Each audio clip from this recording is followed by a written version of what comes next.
Hi and welcome to the Ruby Tuesday. My name is Ruben and this is my review for Netflix's original new Indian movie called Looop Lapita. Have you ever seen Run Lola Run? There are elements of that film in this, but it's more quirky and much more light-hearted and funny. But should you be watching it? Let's jump in and find out. When her boyfriend loses a mobster's cash, Savi races against the clock to save the day, if only she can break out of a curious cycle of dead ends. I went in thinking this film was one thing, and about an hour into the film, I was like, is it not going to be that thing I think it is? And then it jumps into that thing I thought it was.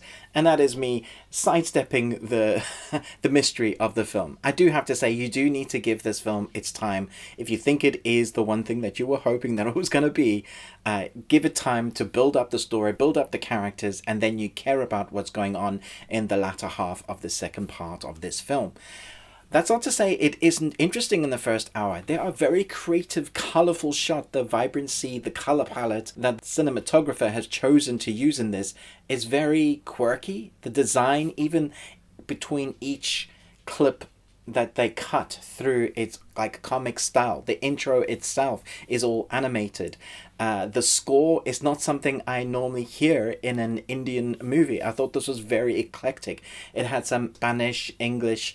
The score is very now, but works somehow for this film, which I was very surprised by. And I mentioned Run Lola Run earlier because that whole film is about running, trying to get from A to B to beat the clock because of an impending doom. And you have that here where her boyfriend, Savi's boyfriend, has gotten himself mixed up in some pretty dire straits trouble. But I found myself not really ever... I care about the characters, but not ever really feeling the tension of the film because of how it's filmed. It's filmed like it's quirky, it's a comedy, it's almost slapstick in nature. But I didn't mind that. For what they were going for, it did actually seem to work for them. So you have that quirky music, that vibrancy, and then the editing style that's almost comic-like. And you are following Savi running through the city.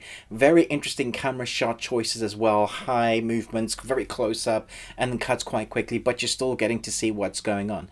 I thought all in all, it's a very interesting film that I wasn't expecting it to be what it is. I went in with one mindset and came out going, huh, that is much better than I thought it was going to be. I was hoping it was going to be an interesting genre of a film, well, a genre of films that we've had a lot before. But thankfully, because it spends an hour building the characters, establishing the story, before we get to the main part of the story of what makes this film unique, it gives it something, well, it gives the viewer something to chew on. So by the time you get to the end, you do kind of care about the characters. I wouldn't say you're going to be massively emotionally invested with these characters. There are emotional beats, but for the most part, you're enjoying the adventure journey ride. And I say journey because there's a clock ticking. The mob boss has given them a certain amount of time to get that, whatever, the MacGuffin of the story to them. And if they don't, you know what mob bosses do. They cause harm and destruction and basically kill you, you know. So there is that impending doom clock that races throughout the whole film, which gives it a nice sense of pace. So the tension is there for that, but I was never really like on the edge of my seat. I was more just entertained by how this was all put together. It's definitely worth a one-off watch. I don't know if I'd ever go back to it, but I do love the dialogue, the acting, the cinematography, the palette that they've chosen for it.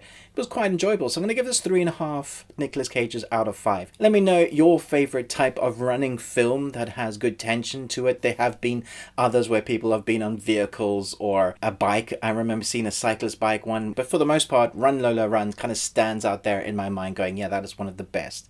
I'm not saying this beats Run Lola Run, but this was definitely interesting and different. Let me know your thoughts below. Don't forget to like and subscribe. Thanks so much for watching this review, but most of all, until next time, remember, live long and Tuesday.